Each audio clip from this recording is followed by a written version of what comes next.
जी हां दोस्तों, एक बड़ी और चौंका देने वाली खबर हरिद्वार से क्या आई। बीजेपी वालों के साथ ही सरकार भी कटघरे में आती दिखी।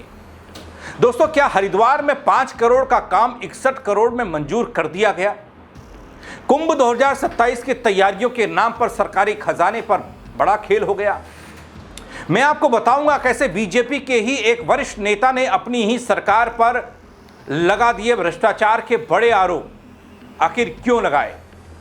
नमस्कार, पहला मैं पंकज रौतेला, आप देख रहे हैं अपना उत्तराखंड न्यूज। दोस्तों, वैसे कहने के लिए भ्रष्टाचार पर जीरो टॉलरेंस की बात कही जाती है, लेकिन कैसे गुपचुप तरीके से 5 करोड़ का काम 61 करोड़ में गुजरात की किसी एक कंपनी को दे दिया गया, इसकी भनक तक किसी को नहीं लगी। दोस्तों, भ्रष्टाचार के बड़े आरोप लग रहे हैं, खुलासा हो रहा है।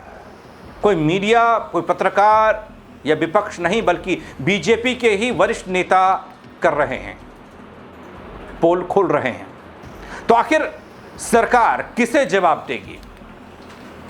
दोस्तों, खबर यह कि हरिद्वार के शांति कुंड पुनरुद्धार परियोजना को लेकर भ्रष्टाचार के गंभीर आरोप लगे। उत्तराखंड की राजनीति में हलचल मचनी शुरू हो गई। बीजेपी के वरिष्ठ नेता और श्री गंगा सभा के पूर्व अध्यक्ष अशोक त्रिपाठी ने अपनी ही सरकार से डीपीआर, लागत, टेंडर प्रक्रिया को सार्वजनिक करने की मांग कर डाली है। क्या सरकार इन आरोपों की निष्पक्ष जांच कराएगी? ये तो पता नहीं, लेकिन पहले आप सुनिए बीजेपी के वरिष्ठ नेता के आरोपों को। क्या कहते हैं श्री गंगा सभा के पूर्व अध्यक्ष अशोक त्रिपाठी? मेरा तो स्पष्ट आरोप है कि ये बहुत बड़ा स्कैम है, ये बहुत बड़ा घपला है, घोटाला है। कितने में दिया गया वो पैसा? कितने में दिया? 61 करोड़ में। तो उसका आकलन तो होगा। अब जिन्होंने आंकलन किया वो बताएं, जवाब दें। कहते हैं आप मोटी आंख से जा करके देख सकते हैं। आप देखिए, उनका नक्शा देखिए, वहाँ जो रहता है उनका कोई आदमी, उसके पास जाइए, उनसे पूछिए, उनके वो नक्शा दिखाएं। और जो वो बनाना चाहते हैं, आप तो कोई विशेषज्ञ ना मैं हूँ, आप में से कोई होंगे तो मैं नहीं जानता, वो देखें कि ये काम ज्यादा से ज्यादा कितने पैसे में हो सकता है। अब क्या मांग है? और उत्तराखंड की एजेंसी को दिया जाए, उसका मूल्य पुनर्निर्धारण हो एनबीसीसी से, और उत्तराखंड की वर्किंग एजेंसी को दिया जाए, उत्तराखंड के कॉन्ट्रैक्टर को दिया जाए, और ट्रांसपेरेंसी के साथ जो है टेंडरिंग व्यवस्था होनी चाहिए। मेलाधिकारी ने मुझे इस बात को लेके कि आप ये बात उठाएंगे तो आपको इसका परिणाम भुगतना पड़ेगा, उन्होंने मुझे धमकी दी परोक्ष रूप से। अब मेला अधिकारी अगर मुझे अंडरमाइन कर रही हैं, अंडर एस्टिमेट कर रही हैं, तो मैं क्या कर सकता? जी हां दोस्तों, सुना आपने। महाकुंभ के आयोजन से पहले ही हरिद्वार में भ्रष्टाचार की गूंज, गंभीर आरोपों ने सूबे में खलबली मचाने का काम किया। हरिद्वार में तो मची है। बीजेपी के वयोवृद्ध नेता हैं ये, जिले के पहले जिला पंचायत अध्यक्ष रहे हैं ये।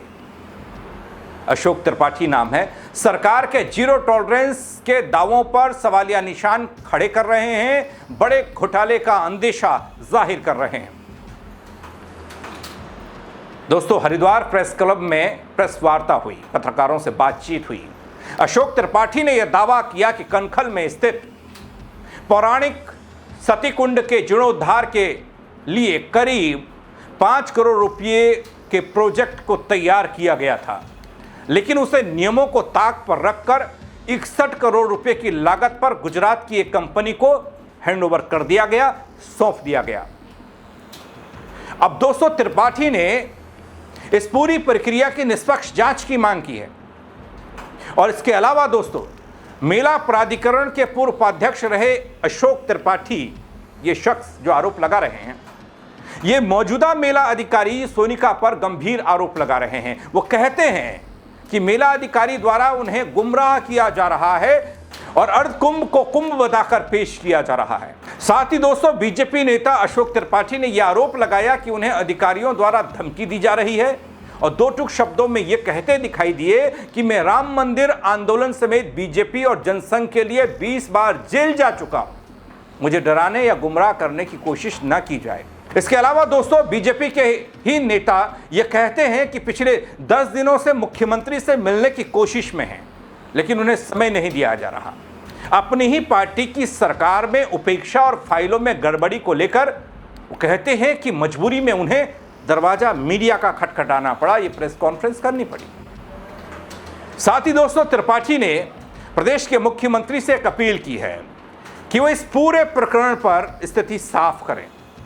और वो कहते हैं कि कुंभ जैसे धार्मिक आयोजन की पवित्रता बनी रहनी चाहिए और जनता के पैसे की खुली लूट किसी भी कीमत पर बर्दाश्त नहीं होगी।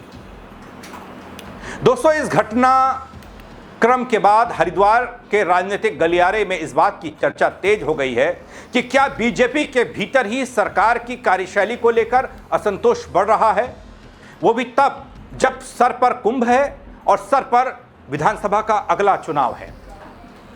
फिलहाल दोस्तों, प्रशासन और शासन की ओर से इस मामले पर आधिकारिक प्रतिक्रिया का इंतजार है कि इन आरोपों पर मेला अधिकारी, जिला अधिकारी, प्रदेश की सरकार, बीजेपी के लोग क्या प्रतिक्रिया देते हैं।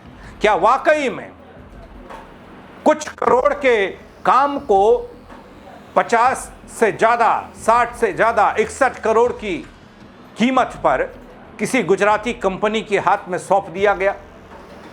इतना बड़ा घोटाला, इतना बड़ा घपला, और किसी को इस बात की खबर तक नहीं, भनकता नहीं किसके इशारे पर हुआ। अगर हुआ है तो उसकी जांच होनी चाहिए, उन लोगों पर कार्रवाई होनी चाहिए अगर आप भ्रष्टाचार पर जीरो टॉलरेंस की बात करते हैं।